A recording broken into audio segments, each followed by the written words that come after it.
हा, आशिष सर, मयूर, आवाज येते ना?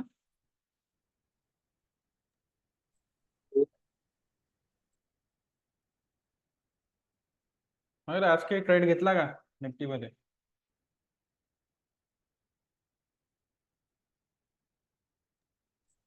तर मी घेतलं तो तिथे एकदा तुम्हाला समजून घ्यायचं आहे, त्यामुळे मी सध्या घेत नाही माहिती आहे कुठं आहे काय आहे, पण हा, कालचा आपला एक कॅन्डलस्टिकचा पॅटर्न बनलेला आहे. हा आपला स्पिनिंग टॉप आणि त्याच्या खाली bearish candle close, strong bearish candle आणि डे लोच्या खाली क्लोज झालेले आहे. आणि आणखी एक बेरिश सिग्नल आहे. काल मी टाकलं होतं ते आपलं ते जे आपला व्हॉट्सअपचं जे चॅनल आहे त्यावर टाकलं होतं मी काल. 200च्या खाली गेलं ते जास्त निगेटिव्ह राहील. आता हा एक लो होता कालचा. जसा मार्केट काय करत होता, प्रिव्हियस लोला रिस्पेक्ट देत होता. या लोच्या वर हा लो बनला, त्यानंतर याच्यावर हा बनला, याच्यावर हा बनला. आज काय झालं, आज हा लो तुटला. आता हा लो तुटला, आता हे लेवल आहे 215ची जवळपास, 210, 215, 212चा लो आहे.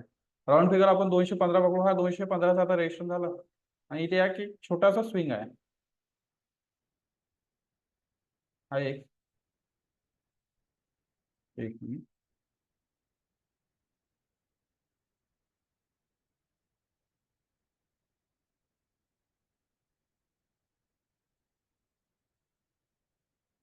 तिथे हा एक छोटासा स्विंग आहे जो जवळपास काम करता येईल. तो जवळपास काय वाटते, काहीतरी 200-260च्या आसपासची लेवल आहे ती जवळपास. तर 260च्या आसपासचा जो स्विंग आहे तो पकडून आपण सेल करू शकतो. आता मी पुट कॅरी केलेला आहे उद्यासाठी. आधी साईडवेर मार्केटवाल्यावर पोझिशन आहे आणि एक आणखी पुट कॅरी केला आज. 257चा लो हा आहे तो, म्हणजे 260ची लेवल. तर 260चा स्टॉप लॉस कन्सिडर करून आपण बिलकुल सेल साईडनं जाऊ शकतो. उद्या जर फ्लॅट ओपनिंग झालं आणि जर खाली जाताना दिसलं, फ्लॅट ओपन झालं किंवा गॅप अप ओपन होऊन जर बेरिश कॅन्डल बनताना दिसलं, तरी आपण सेल साईडला जाऊ शकतो. किंवा उद्या पॉसिबिलिटी राहू शकते की मार्केट गॅपडाऊनच ओपन, गॅपडाऊन ओपन होऊन खाली जाऊ शकते. जसं आपलं लास्ट टाइम गॅपडाऊन झालं, लास्ट काहीतरी मागच्या सोमवारी गॅपडाऊन झालं. डे लेवर कॅन्डल क्लोज केली होती. हा स्विंग लो होता. हा स्विंग लो ब्रेकडाऊन दिलेलं होतं लास्ट टाइम. या स्विंग लोचं ब्रेकडाऊन दिलेलं होतं आणि डे लोवर कॅन्डल क्लोज केली होती. आज पण सेम झालेला. आज पण स्विंग लोचं ब्रेकडाऊन आलेला आणि डे लोवर कॅन्डल क्लोज झालेली. आता खूप सारे स्विंग लो आहे याला सपोर्ट. आता जेव्हा हा खाली जाईल तेव्हा हा एक सपोर्ट राहील. तर आता हा एक सपोर्ट म्हणून काम करा आणि हा एक सपोर्ट म्हणून काम करा. याच्या खाली गेला 900च्या लेवलच्या खाली, तर मग आपल्याला, आपण काल पाहिलं होतं की 700ची लेवल आहे.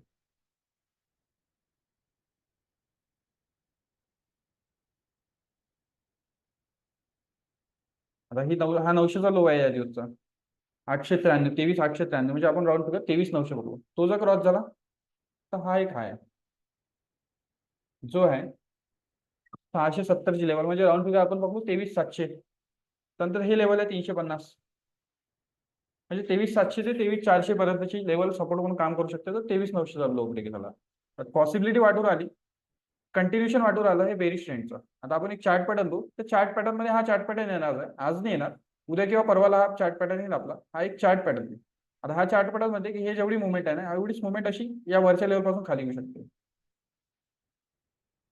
म्हणजे हे जेवढी मुवमेंट आहे एवढीच मुवमेंट खाली पॉसिबल आहे.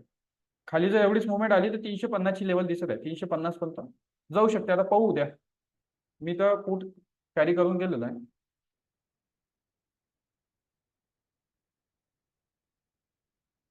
बरं, कालबद्दल जे आपण पाहिलं त्यात काही क्वेश्चन असेल तर विचारू शकता. आता आपण पुढचा टॉपिक कंटिन्यू करू.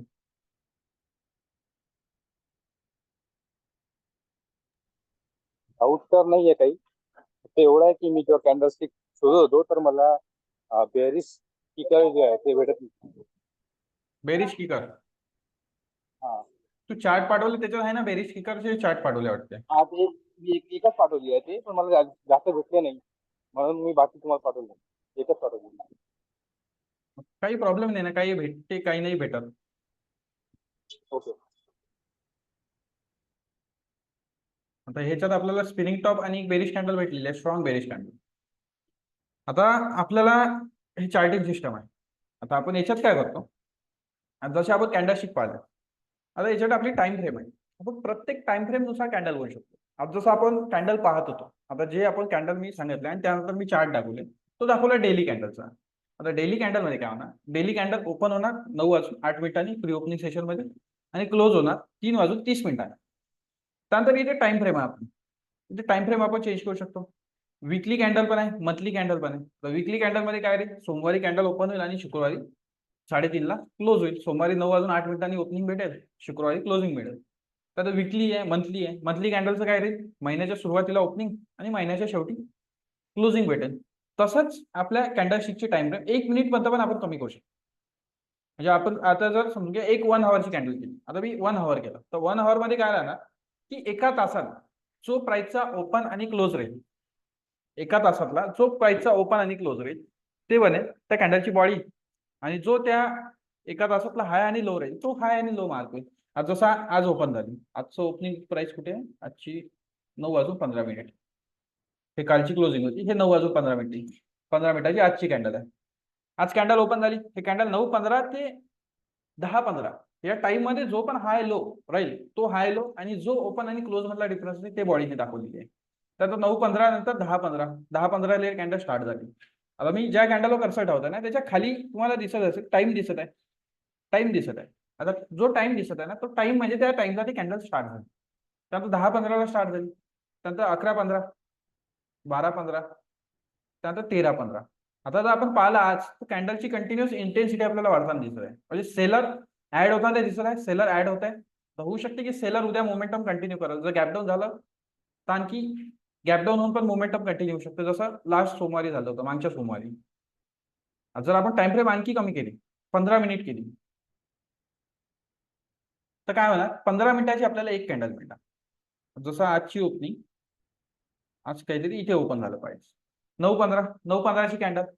आता 9:15 पासून जर आज पाहिलं, आज जसं आपण मायनर ट्रेंड मेजर ट्रेंड शिकलो, आता इथून जर आपण ऑब्झर्व केला, हा जो प्राइसने हाय मारला, इथून प्राइस कंटिन्यू लोअर लो मारत आहे, कंटिन्यू हा लो मारला. तर आज इथे ओपन झालं कुठेतरी, इथे ओपन झाला आज, तर कंटिन्यू लो मारला. प्राइस कंटिन्युअस लोअर लो आणि लोअर हायच्या फॉर्म मध्ये आपल्याला जाताना दिसत आहे. कंटिन्युअस आपल्याला लोअर लो आणि लोअर हायच्या फॉर्म मध्ये प्राइस दिसत आहे. आता 15 मिनिट केलं तर आपल्याला हे 15 मिनिटाची कॅन्डल दिसत आहे. आपण 15 मिनिटाच्या जागी 5 मिनिट पण करू शकतो. आशिष सर, आशिष सर कळत आहे ना काय काय सांगत आहे तर?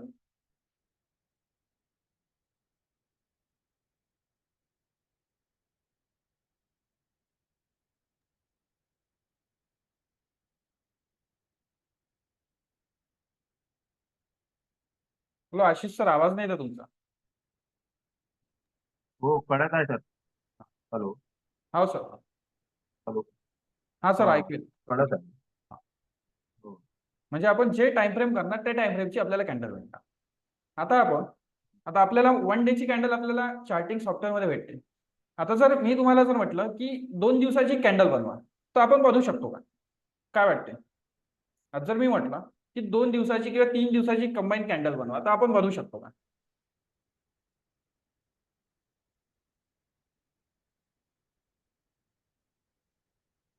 आता 1 वीकची कॅन्डल आणि 1 डे ची कॅन्डल तर आपल्याला चार्टिंग सिस्टम मध्ये भेटून जाईल. कोणत्या पण टर्मिनलवर गेले तुम्ही चार्ट बघासाठी, तर 1 वीकची पण भेटून जाईल आणि 1 डे ची पण भेटून जाईल. पण जर 2 डे ची कॅन्डल जर बनवायची असेल आपल्याला, 2 डे ची कॅन्डल चार्टिंग सिस्टमवर जनरली भेटत नाही, पण आपण बनवू शकतो. आता आपल्याला काय पाहिजे कॅन्डल बनवण्यासाठी? 4 प्राइस पाहिजे. 4 प्राइस कोणत्या पाहिजे? एक ओपन, ओपन, क्लोज, ओपन आणि क्लोज मिळून आपली बनणार बॉडी. आता ओपन आणि क्लोज, क्लोज मिळून बॉडी बनणार. त्यानंतर ओपन क्लोज नंतर आपल्याला काय लागेल, एक हाय लागेल आणि लो लागेल. आता त्या 2 दिवसाचा जो हायेस्ट पॉईंट असेल तो आपला 2 दिवसाचा हाय आहे आणि त्या 2 दिवसातला जो पण लोवेस्ट पॉईंट असेल तो झाला आपला लो. जर मी ही कॅन्डल काढतो म्हटलं, तर आपल्याला दिसत आहे की हा ओपनिंग प्राइस आहे या कॅन्डलचा. या 2 कॅन्डलची एक कॅन्डल बनवा म्हटलं, तर हा ओपनिंग प्राइस आहे. तर मी ओपनिंग प्राइसवर एक लाईन ड्रॉ करतो. आता ओपनिंग प्राइसवर मी एक लाईन ड्रॉ केली, त्यानंतर ही खालची आजची क्लोजिंग प्राइस आहे. त्या क्लोजिंग प्राइसवर लाईन ड्रॉ करा म्हटलं. मी आता एक कॅन्डल बनवतो, आपल्याला ओपनिंग प्राइस आणि क्लोजिंग प्राइस भेटली. कारण की या 2 कॅन्डल पैकी सगळ्यात ओपन आधी ओपन होईल हे आली कॅन्डल पहिली. मग पहिल्या कॅन्डलचा ओपन घेतला, दुसऱ्या कॅन्डलचा क्लोज घेतो. काहीतरी अशी कॅन्डल बनेल आणि त्याचा हाय आणि लो सेम राहील. आता हायेस्ट पॉईंट या दिवसचा 2 दिवसामधला जो हायेस्ट पॉईंट राहील तो हा वाला, म्हणजे काहीतरी असा काहीतरी हायेस्ट पॉईंट बनेल.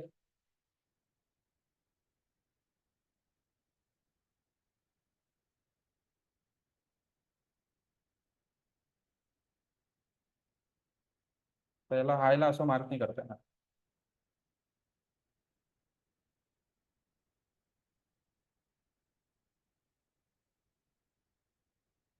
असा काहीतरी हायेस्ट पॉईंट बनेल आणि हा वाला असा काहीतरी लोएस्ट पॉईंट बनेल. म्हणजे आपल्याला आपण जे पाहिलं होतं हॅमर टाईप कॅन्डल मिळत आहे आपल्याला. हॅमर टाईप म्हणजे 2 दिवसाची कॅन्डल आपण जर पाहिली तर एक बेरिश हॅमर टाईप आपल्याला कॅन्डल मिळत आहे. अशीच आपण किती पण दिवसाची कॅन्डल बनवू शकतो. तर मार्केटमध्ये काय राहते, मार्केटमध्ये आपल्याला माहिती आहे की बायर्स आणि सेलर आहे. आपल्याला विचार करायचा आहे बायर्स आणि सेलरच्या दृष्टीने. जसं आपण डाउ थेअरीमध्ये ॲक्युम्युलेशन डिस्ट्रिब्युशन पाहिलं होतं. आता होऊ शकते की इथून प्राइस खाली पडलेली आहे. त्यानंतर आता आपल्याला हे जे इथे रेंज दिसत आहे होऊ शकते हे डिस्ट्रीब्युशन असेल. आता जर प्राइसनी आपल्याला काय करायचं आहे, प्राइसनी हा जो लोवेस्ट पॉईंट आहे या दिवसचा सोमवारची ही जी कॅन्डल आहे या कॅन्डलचा जो लोवेस्ट पॉईंट आहे याच्या खाली जर एक कॅन्डल क्लोज केली म्हणजे खाली ब्रेकडाऊन आला तर आपण म्हणणार की हे डिस्ट्रीब्युशन आहे. म्हणजे जे आपल्याला ॲक्युम्युलेशन आणि डिस्ट्रीब्युशन होता तो टाईपवाला पॅटर्न कंटिन्यू होईल. म्हणजे प्राइस वरून खाली आली त्यानंतर इथे आणखी डिस्ट्रीब्युशन झालं. आता इथे आणखी डिस्ट्रीब्युशन झालं आणि त्यानंतर परत प्राइस खाली झाली म्हणजे ट्रेंडिंग फेज. त्या टाईपचा पॅटर्न राहू शकतो. आणखी चार्ट पॅटर्न आहे दुसरा. आता आपल्याला फक्त हा लो उद्या ब्रेक झाला पाहिजे. हा लो जर उद्या ब्रेक झाला या लोच्या खाली जर उद्या प्राइस चालली गेली तर आपला डिस्ट्रीब्युशन होईल, डिस्ट्रीब्युशन राहिले आणि डिस्ट्रीब्युशन नंतर परत प्राइस खाली, परत ट्रेंडिंग फेज. आणि आपण जर आता एवढ्या दिवसाचं जर अनालिसिस केलं, आता 2 आठवड्याचं जर अनालिसिस केलं तर 2 आठवड्यामध्ये आपल्याला दिसत आहे की प्राइस कंटिन्युअस वर जायचा प्रयत्न करतो पण वर जाऊन खाली येत आहे. प्राइस वरच्या लेवलवर जास्त सस्टेन नाही करत आहे. आणि आपण कॅन्डलच्या साईजनुसार जरी ऑब्झर्व केलं तर ग्लोबल सेंटिमेंटमुळे मार्केट वरतं ओपन होत आहे. मार्केट वरतं ओपन होत आहे ग्लोबल सेंटिमेंट.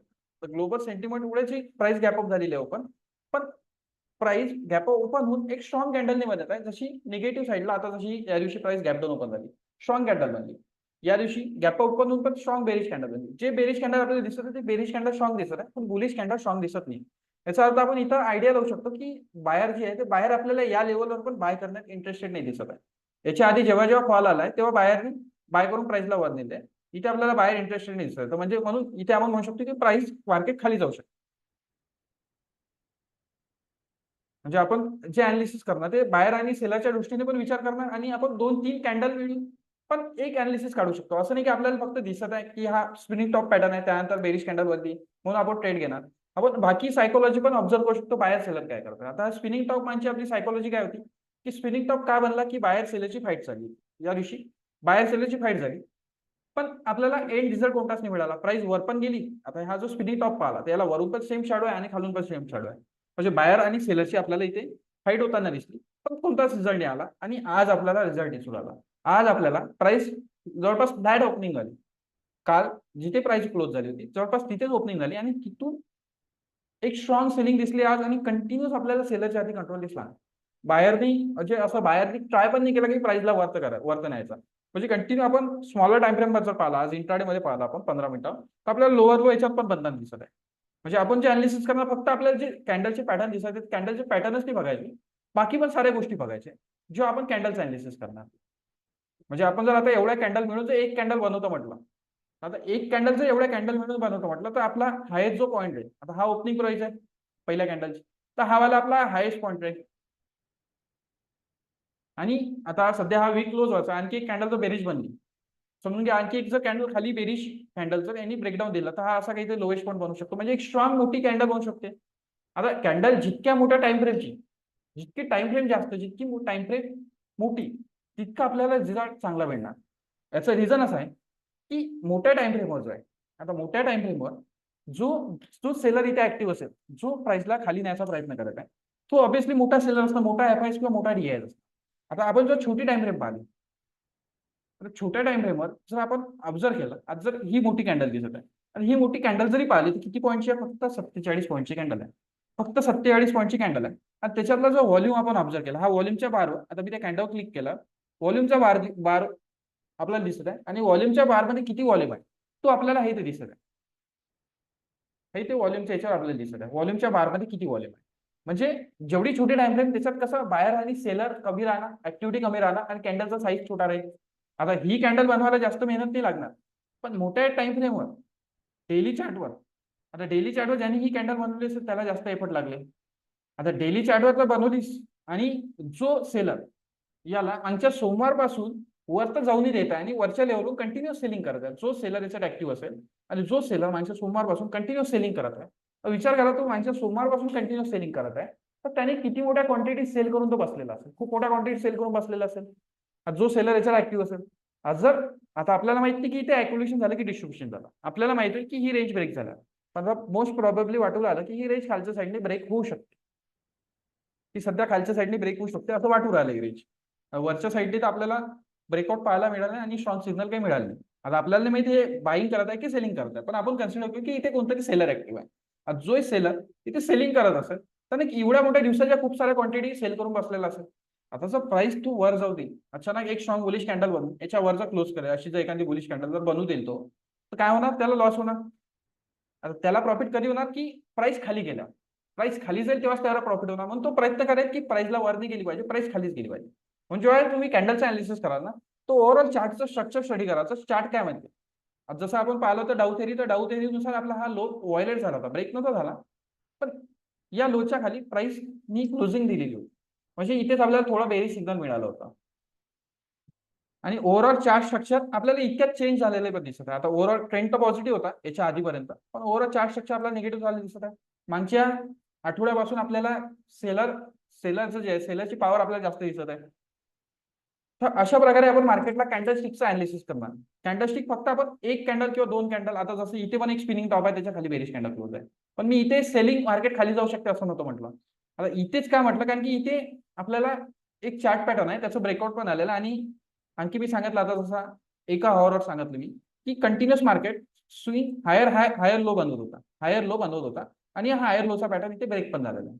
म्हणजे खूप साऱ्या गोष्टी आहे, खूप साऱ्या गोष्टी जेव्हा अनालिसिस करणार आपण तेव्हा त्यावरून एक कन्क्लुजन काढला. आता जो फक्त स्पिनिंग टॉपच्या बेसवर ट्रेड घेणार आहे, जो फक्त स्पिनिंग टॉपच्या बेसवर ट्रेड घेणार आहे, तो इथे ट्रेड घेऊन फसला असेल. आता मी ओळखतो 2-3 लोकांना, त्यांनी स्पिनिंग टॉपच्या बेसवर इथे ट्रेड घेतलेला आहे. त्यांनी इथे ट्रेड घेतला, गॅपअप झाला, गॅपअप झाला, त्यांनी कॉल म्हणजे पुट जे होते ते पुट एक्झिट केले आणि कॉल बाय केले. आता आशिष सरला माहित असेल पुट वगैरे, पुट माहित असेल किंवा नसेल, आपण पाहू नंतर पुट काय. म्हणजे इथे बाय साईडनी पोझिशन घेतलं, कॉल बाय केले, म्हणजे आधी सेल साईडने पोझिशन घेतलं त्यांनी, हा स्पिनिंग टॉप आणि कॅन्डल पण, त्यानंतर बाय साईडने पोझिशन घेतलं. आता आपण स्पिनिंग टॉपच नाही पाहता, आपण छोट्या टाइम फ्रेमवर पण त्याचं अनालिसिस केलं. आता आपल्याला स्पिनिंग टॉप तर दिसतच आहे, स्पिनिंग टॉप तर आपल्याला आधी पण भेटला होता, स्पिनिंग टॉप आता पण दिसत आहे, पण आपल्याला छोट्या टाइम फ्रेमवर एक लो पण ब्रेक झालेला दिसत आहे. म्हणजे आपल्याला थोडा निगेटिव्ह सेंटिमेंट मध्ये एक तर स्पिनिंग टॉप आपला एक सिग्नल झाला, एक लो ब्रेक झाला, ते आपला एक दुसरा सिग्नल झाला. आता तिसरा सिग्नल होईल आपल्याला आणखी, जर उद्या एक बेरिश कॅन्डल, एक जर सेल ऑफ आहे, हा जर सेल ऑफ कंटिन्यू राहिला, तर हा सेल ऑफ जर कंटिन्यू राहिला तर उद्या आपल्याला एक आणखी ते तिसरा सिग्नल आहे. कारण की मार्केटमध्ये जेव्हा पण सेलिंग येते ना, सेलिंगच्या साईडने जेव्हा पण मार्केट जाते तेव्हा सेलिंग कधी पण मार्केटमध्ये फास्ट येते. सेलिंग साठी जेव्हा मार्केट जाते ना, तेव्हा मार्केट कधीच वेट नाही करत. मार्केट जर कंटिन्युअस एका रेंजमध्ये जर फिरत असेल, छोट्या छोट्या कॅन्डल बनवत असेल, आता इथे मोठ्या बनवत आहे, अशा छोट्या छोट्या कॅन्डल बनवत असेल आणि एका रेंजवर जर फिरत असेल, तर ते आपण म्हणू शकतो की ती बेरिश मार्केट नाही आहे, ते बाईंग साठी जाऊ शकते मार्केट. कारण की सेलिंग होताना सेलिंग का फास्ट होते, कारण की लोकांनी ऑलरेडी पैसा लावलेला असतो. आता समजून एखादी निगेटिव्ह न्यूज आली, तुम्ही ऑलरेडी इन्व्हेस्टेड आहात, तुम्ही ऑलरेडी काहीतरी इन्व्हेस्टमेंट केलेलं आहे, आणि तुम्हाला कोणतरी सांगितलं एक निगेटिव्ह न्यूज आहे, ते असं होऊ शकते, तेव्हा तुम्ही सेल करताना जास्त विचार नाही करत, कारण की तुमचा पैसा जो आहे तो ऑलरेडी लागलेला असतो. तुम्हाला तुमचा लागलेला पैसा वाचवायचा असतो, किंवा तुमचं झालेलं प्रॉफिट वाचवायचं असतो, किंवा भविष्यात होणारा लॉस तुम्हाला वाचवायचा असतो. त्यामुळे जेव्हा आपल्याला एखादी निगेटिव्ह न्यूज भेटते, तेव्हा आपण सेल करताना विचार नाही करत. पण तेच जर आपल्याला कोणी जर सांगितलं की हा स्टॉक बाय करायचा आहे, किंवा बाय करताना काय असते, बाय करताना आपल्याला जवळचा पैसा लावावा लागतो, आपला पैसा ऑलरेडी लागलेला नसतो, आपल्याला जवळचा पैसा लावावा लागतो. त्यामुळे बाय करताना बाया खूप विचार करतात. म्हणजे बाय करताना जेव्हा मार्केट वर जाते, वरच्या साईडने जाते, तेव्हा मार्केट वरच्या साईडने स्लो जाते, आणि जेव्हा खाली जाते ना तेव्हा फास्ट जाते. आता एक मुवमेंट ऑफ सेल असं बनलेलं आहे, म्हणजे हायर बनत असताना एक हायर लो बनत असताना एक लो ब्रेक झालेला आपला. तो उद्या जर मार्केटला पडायचं असेल, उद्या जर मार्केट गॅप अप ओपन जर साईडवर जर आला, तर समजून घ्यायचं मार्केट सेलिंग साठी नाही चाललं. जो उद्या मार्केट गॅप डाऊन झाला आणि कंटिन्यू जर मुवमेंट केलं, तर समजून घेऊ आपण की मार्केट सेलिंग साठी चाललेलं आहे.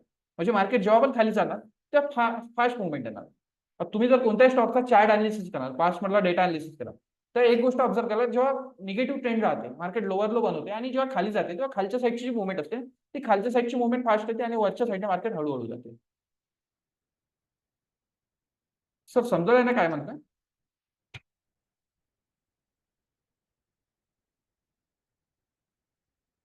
हॅलो.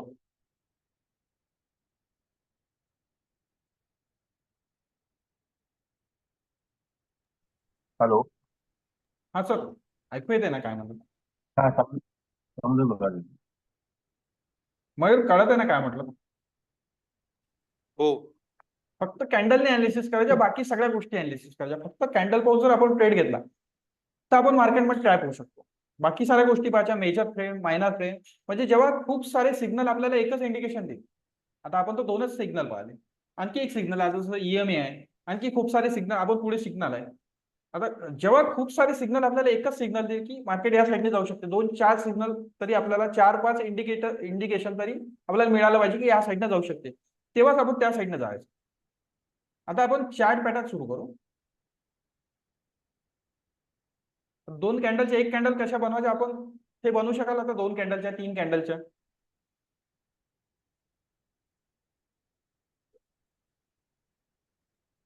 हो. ठीक आहे.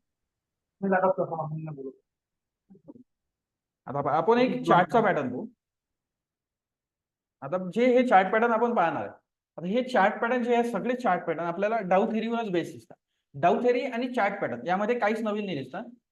डाऊ थेरीचं एक्सटेन्शन चार्ट पॅटर्न. आता जसे पीएचडी करणारे लोक असतात, आता पीएचडी करणारे लोक काय करतात, आता कोणी काहीतरी शोधून काढलेलं आहे, त्यात काय करतात, त्यात नवीन काहीतरी शोधून काढतात, झाली त्यांची पीएचडी. तशाच प्रकार टाईपचा प्रकार आपल्याला चार्ट पॅटर्न मध्ये दिसतो. आता चार्ट पॅटर्न मध्ये आपण पहिला पॅटर्न तो डबल टॉप. आता डबल टॉप म्हणजे काय असतं त्याचं नाव लिहून घेतो मी, डबल टॉप. आता डबल टॉप मध्ये काय असतं, डाऊ थेरीच आहे, डाऊ थेरीपेक्षा नवीन काहीच नसणार याच्यावर.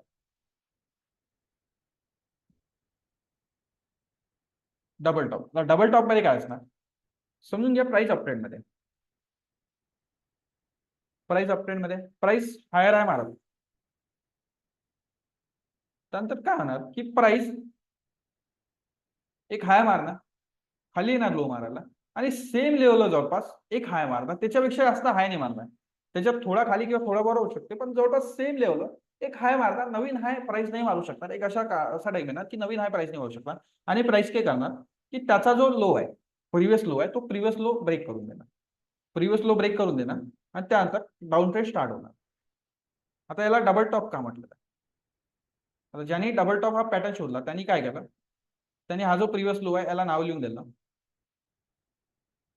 याला त्याने नाव दिलं, त्याला म्हटलं त्यांनी नेक लाईन. आता नेकलाईन म्हणजे आपला स्विंग लो होता, तो स्विंग लो होता, आपला सपोर्ट लेवल होती, आपली सपोर्ट लेवल ब्रेक झाली. आता डबल टॉप यासाठी म्हटला की हा एक पहिला टॉप, म्हणजे हा पहिला टॉप आणि हा दुसरा टॉप, असे 2 टॉप आपल्याला मिळालेले आहे. इथे 2 टॉप मिळालेले आहे, म्हणजे एक टॉप आणि 2 टॉप. 2 टॉप मिळालेले आहे म्हणून त्यांनी नाव दिलं त्याला डबल टॉप. आता याच्यात काही नवीन वाटते का? आपली डाऊ थेरीच आहे, हा एक top, first top, second top. आता आपली डाऊ थेरी काय म्हणते, जेव्हा एक प्रिव्हियस स्विंग लो ब्रेक होते तेव्हा काय होते, ट्रेंड चेंज होते. आता इथे प्रिव्हियस स्विंग लो ब्रेक झाला. आता याचं म्हणणं होतं, जसं होतं ज्यांनी हा डबल टॉप पॅटर्न शोधून काढला, त्याचं म्हणणं असं होतं की ही नेकलाईन आहे, स्विंग लो म्हणजे नेकलाईन आहे, त्या नेकलाईनवर सपोर्ट घ्यायला, आणि त्याचं जेव्हा ब्रेकडाऊन येईल तेव्हा डबल टॉपचं ब्रेकडाऊन येईल आणि तिथून ट्रेंड चेंज होईल. म्हणजे आता हे जे हा जो आपण डबल टॉप पॅटर्न पाहताय, हा एक प्रकारचा ट्रेंड रिव्हर्सल पॅटर्न बनेल. जसं आपण कॅन्डलस्टिक पाहिला ट्रेंड रिव्हर्सल, तसंच हा डबल टॉप एक प्रकारचा ट्रेंड रिव्हर्सल पॅटर्न आहे. तिथून एक स्विंग लो ब्रेक होणार आपला, जसा हा प्रिव्हियस स्विंग लो होता, हा ब्रेक झाला, हा ब्रेक झाला की आपला ट्रेंड चेंज झाला. आता 2 टॉप आपल्याला एका लेवलवर मिळाला म्हणून आपण याला डबल टॉप नाव दिलं. आता हा जो पॅटर्न, अशाच प्रकारचा पॅटर्न हा बनलेला आहे, खूप साऱ्या स्टॉक मध्ये बनलेला आहे. आता मला सांगा की काही यामध्ये नवीन वाटते का तुम्हाला? आपली डाऊ थेरीच आहे. आशिष सर, मयूर? हो, डाव थेरीच आहे. तर आपली डाऊ थेरीच आपण आता डबल टॉप पाहू कसा दिसतो. आता हा विप्रोचा चार्ट.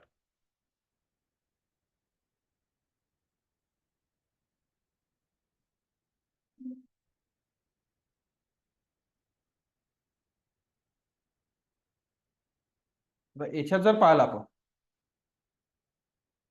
तर काहीतरी आपल्याला इथे सेम लेवलला 2 हाय मिळत आहे, सेम लेवलला जवळपास 2 हाय मिळत आहे.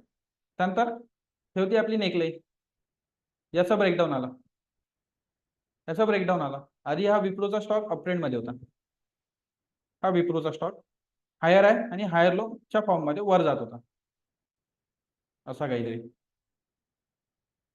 कंटिन्युअस हा खूप वेळ ट्रेंड चालला. त्यानंतर त्यांनी काय बनवलं, त्यानंतर त्यांनी डबल टॉप बनवला, सेम लेवलवर 2 हाय बनवले आणि तिथून ब्रेक केली ती लेवल.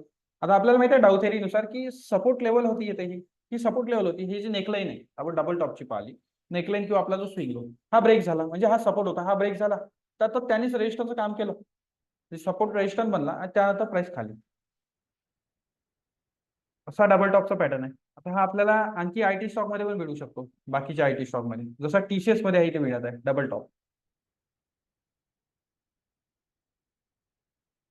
हा फर्स्ट टॉप आणि हा सेकंड टॉप. आता याच लेवलला ही आपली झाली नेकलाईन, ही झाली आपली नेकलाईन. त्या नेकलाईनच्या खाली प्राइस गेली डबल टॉपचं ब्रेकडाऊन. हा जवळपास आयटी कंपन्यातच भेटणार आपल्याला,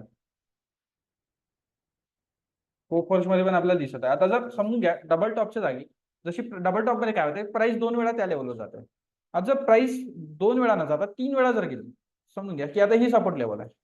आता हा तर इथे एक मोठा बाउन्स नाही आला, जर इथे मोठा बाउन्स आला असता तर काय झालं असतं, प्राइस इथे एक वेळा गेली आहे, ही 2 वेळा सेम लेवल, आणि जर इकडे जरी प्राइस गेली असती तर याला आपण म्हटलं असतं ट्रिपल टॉप.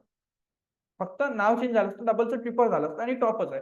आता ही नेकलाईन आपली सेमच राहणार, नेकलाईन म्हणजे आपली सपोर्ट लाईन म्हणजे आपला स्विंग लो. म्हणजे 3 वेळा पण प्राइस होऊ शकते की 3 वेळा प्राइस अशी एका लेवलवर जाऊ शकते, अशी जाऊन असं लेवल ब्रेक करू शकते. आता जर 3 वेळा प्राइस गेली ट्रिपल टॉप तर होणार असतो, आपलं डिस्ट्रीब्युशन टाइप पण काही होणार, असं काहीतरी डिस्ट्रीब्युशन एका रेंजमध्ये प्राइस फिरून आली डिस्ट्रीब्युशन त्याचं ब्रेकडाऊन. म्हणजे डबल टॉप असो किंवा ट्रिपल टॉप असो, ट्रिपल टॉप पण होऊ शकतो जर एकाच लेवलवर जर प्राइस 3 वेळा जर जात असेल. आता याच्यात 3 वेळा नाही गेली, हा इन्फोसिसचा चार्ट आहे, 3 वेळा नाही गेली, 2च वेळा गेली. एक वेळा हा लो छोटा आहे, त्यानंतर हे 2 लो 2 हाय सेम लेवलवर आहे.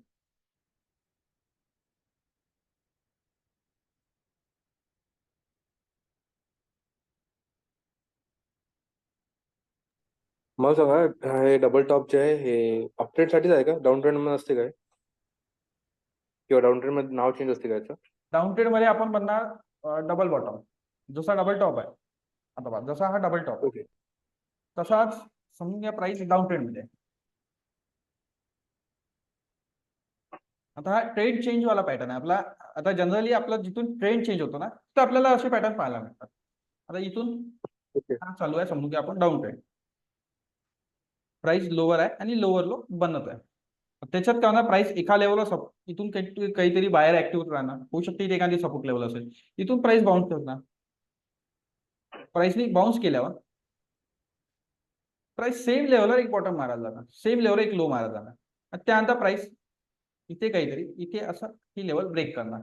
आता इथून ट्रेंड चेंज झाला आपला, आपला ट्रेंड चेंज झाला यावाल्या पॉईंटवरून. हा जो आपला हाय आहे, ओके.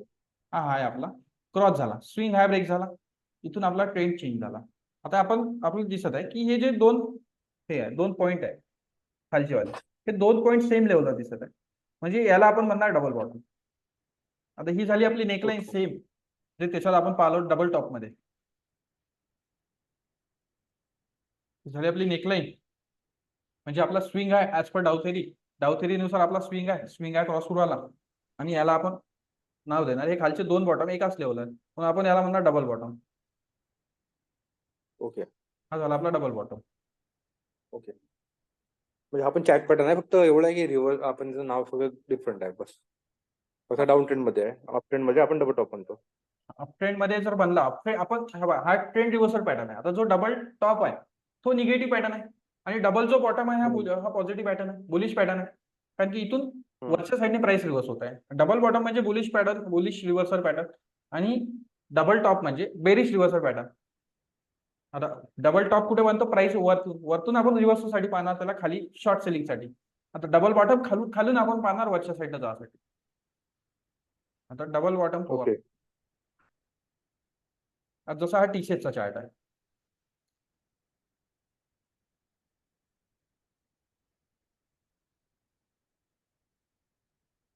हाय डाऊ थेरीज आता शोधून काढणाऱ्याने काहीतरी शोधून काढला आणि नाव लिहिलं, जसे पीएचडी वाले लोक करतात ना तशाच टाईपचा प्रकार आहे. हा बॉटम एका लेवलवर, हा बॉटम झाला डबल बॉटम, याला आपण डबल बॉटम बनवू शकतो. ओके.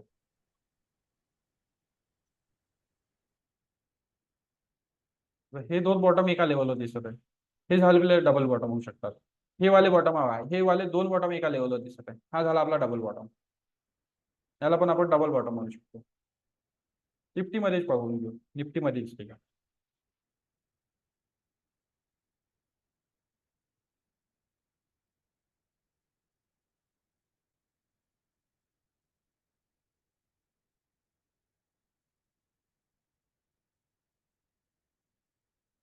निफ्टीमध्ये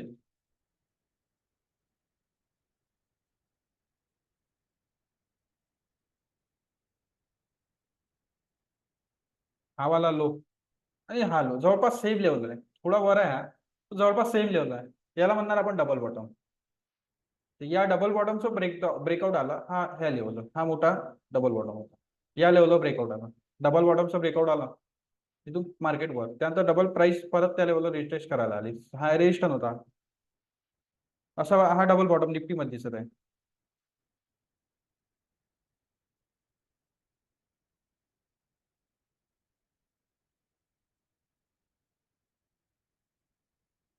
इकडे आणखी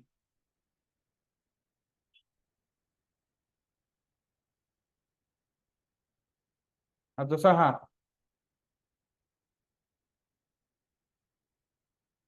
आता हा डबल टॉप बनवू शकला असता, आता इथं जर आपण ऑब्झर्व केलं ना तर हा डबल टॉप बनवू शकला असता आपला, पण हा बनला नाही, इथे प्राइस एका रेंज मध्ये फिरली, पण हा डबल बॉटमच बनला कारण की वरच्या साईडने ब्रेकआउट आला, तेव्हा खालून सपोर्ट घेतला आहे, या लेवलचा ब्रेकडाऊन नाही आला, ब्रेकआउट आला, म्हणजे वरतून लेगलाईन ब्रेक झाली, वरतून याने लेवल ब्रेक केली, आपण याला पण आपण डबल बॉटम म्हणू शकतो कारण की वरचा ब्रेकआउट आलाय, वरचा लेवल ब्रेक झाली, खाली ब्रेक झाली असती तर आपल्याला डबल टॉप बनला असता.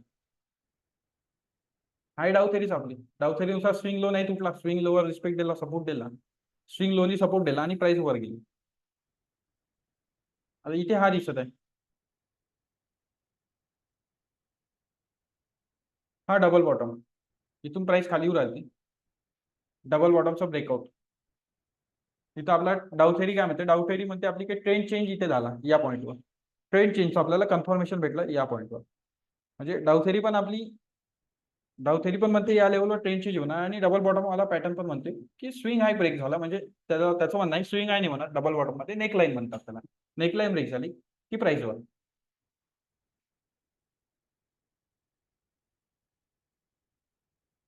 तर अशा प्रकारचा हा डबल टॉप आणि double bottom pattern.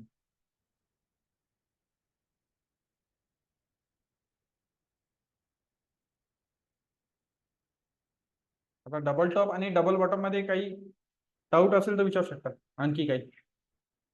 Ashish sir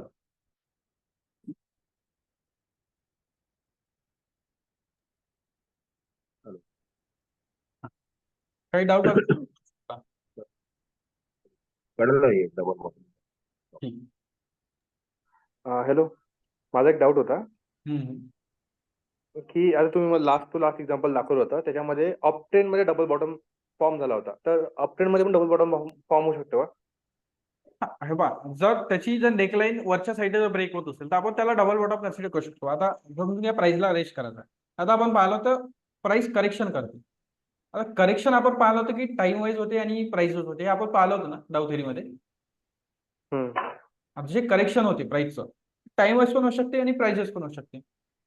आता जसं टाइम वाईज Okay. करेक्शन म्हणजे प्राइस अशी काहीतरी फिरणार आणि अशी वर जाणार, हेच जर प्राइसला काय करायचं, प्राइस वाईज करेक्शन द्यायचं आहे, तर प्राइस वाईज करेक्शन, आता हे जे करेक्शन हे टाइम वाईज झालं, हे जे आहे हे असं काहीतरी प्राइस वाईज देणार करेक्शन. आता अशा दोन प्रकारचे करेक्शन होऊ शकते, टाइम वाईज पण फिरू शकते, प्राइस वाईज पण फिरू शकते. आता प्राइसला जर ओके. टाइम वाईज फिरायचा आहे, आता प्राइसला टाइम वाईज फिरायचा आहे, आता जसं आपण त्या लुपिंगच्या चार्टमध्ये पाहिलं होतं ॲक्युरेसी डिस्ट्रीब्युशन, आता डबल बॉटम मध्ये काय होते, अप ट्रेंड मध्ये असं काहीतरी दोनच वेळा जर प्राइसनं सपोर्ट घेतला, दोनच वेळा जर अशी जर फिरली प्राइस आणि जर ब्रेकआउट केला तर आपण याला डबल बॉटम म्हणतो. बरं, जर दोन वेळा नाही Okay. फिरली, खूप जास्त वेळा फिरली, आता जसं लुपिनच्या एक्झाम्पल मध्ये पाहिला, लुपिनच्या एक्झाम्पल मध्ये प्राइस खूप वेळा फिरली, लुपिनच्या एक्झाम्पल मध्ये प्राइस खूप वेळा फिरली इथे आणि त्यानंतर प्राइसने ब्रेक केला ती लेवल. म्हणजे हे जे साईडवेज करेक्शन होतं त्या साईडवेज करेक्शन मध्ये पण असा डबल बॉटम बनून प्राइस वापस जाऊ शकते, जसं आपण लुपिनचा चार्ट पाहू.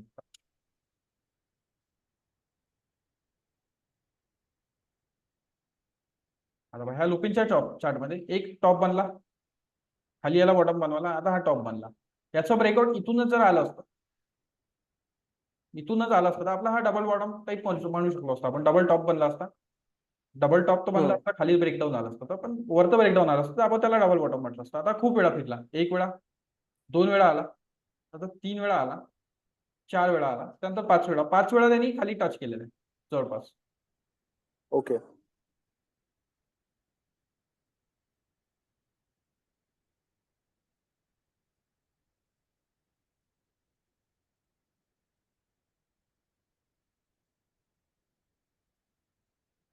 आता डबल बॉटम नंतर आणखी एक प्रकार पाहू आपण.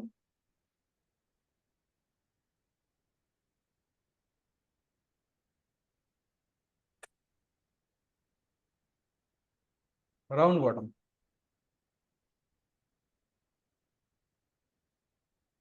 राऊंड बॉटम पण असते, राऊंड टॉप पण असते, पण राऊंड टॉप जनरली आपल्याला पाहायला नाही मिळत, राऊंड बॉटमच पाहायला भेटतो. आणि राऊंड बॉटमची खासियत पण आहे आणखी.